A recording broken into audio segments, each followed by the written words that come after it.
In our previous lecture, we had discussed about how to calculate operating profit before working capital changes. But in today's lecture, we will discuss how to calculate cash inflow and outflow from operating activity. As we have already discussed, कि first of all हम क्या calculate करते हैं, net profit before tax and extraordinary item. उसमें हम क्या करते हैं, उसके बाद हम उसमें नॉन कैश और नॉन ऑपरेटिंग एक्सपेंसेस ऐड करते हैं और नॉन ऑपरेटिंग इनकम्स माइनस करते हैं. नॉन ऑपरेटिंग इनकम जब हमारी माइनस होती है, then what we will get, we get operating profit before working capital changes. अब सपोज हमारे पास operating profit before working capital changes जो है वो आ गया. अब आपको पता है working capital means excess of current assets over the current liability. तो कैश फ्लो स्टेटमेंट में हम वर्किंग कैपिटल चेंजेस को कैसे कंसिडर करते हैं. अगर हमारे करंट एसेट इंक्रीज हो रहे हैं, it shows an outflow. Bracket में हम क्यों शो करते हैं, मींस हमारे से पैसा जा रहा है. और अगर हमारे करंट एसेट डिक्रीज हो रहे हैं, इट्स एन इनफ्लो, पैसे आ रहे हैं. लेकिन जब हम करंट एसेट्स की बात करते हैं तो करंट एसेट्स में हम सारे करंट एसेट्स लेते हैं except cash and cash equivalent. Cash and cash equivalents को हमने कंसिडर नहीं करना. और अगर हमारी करंट लायबिलिटीज इंक्रीज हो रही हैं, ये इनफ्लो है. करंट लायबिलिटी डिक्रीज हो रही है, ये हमारा आउटफ्लो है. जब हम करंट लायबिलिटीज के बारे में बात करते हैं तो हम सारी करंट लायबिलिटीज लेते हैं, लेकिन करंट लायबिलिटी में दो करंट लायबिलिटीज जो है वो हमने नहीं लेनी. वो कौन कौन सी हैं, cash credit and bank overdraft. Cash credit और बैंक ओवरड्राफ्ट को हमने ऑपरेटिंग एक्टिविटी में वर्किंग कैपिटल चेंजेस कैलकुलेट करते हुए कंसिडर नहीं करना. तो इस या पहले क्या है, operating profit before working capital changes जो है ये हमें गिवन है, कैलकुलेट करनी है.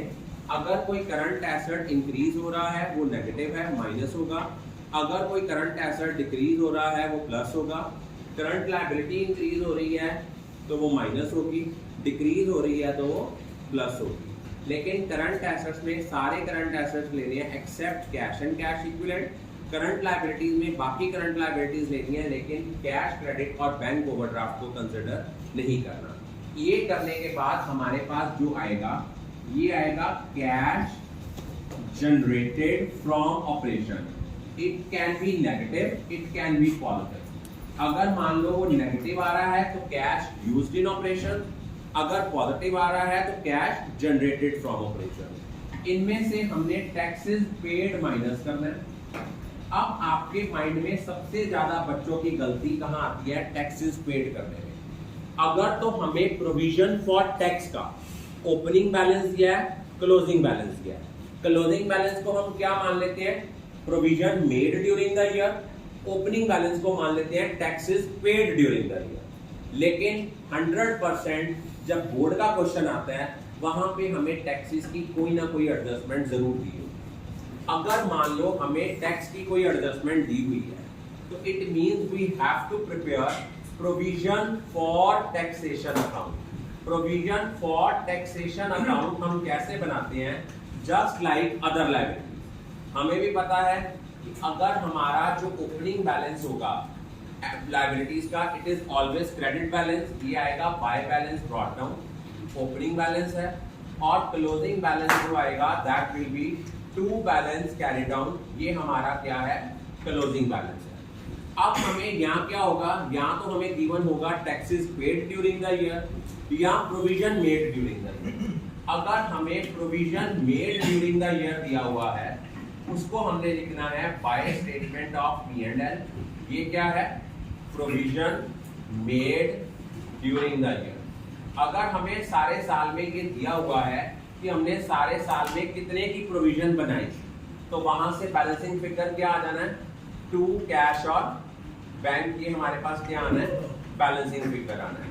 अगर हमें वहां गिवन है कि taxes paid during the year कितना है, फिर बैलेंसिंग फिगर क्या आ जाएगा, provision made during the year. Clear है.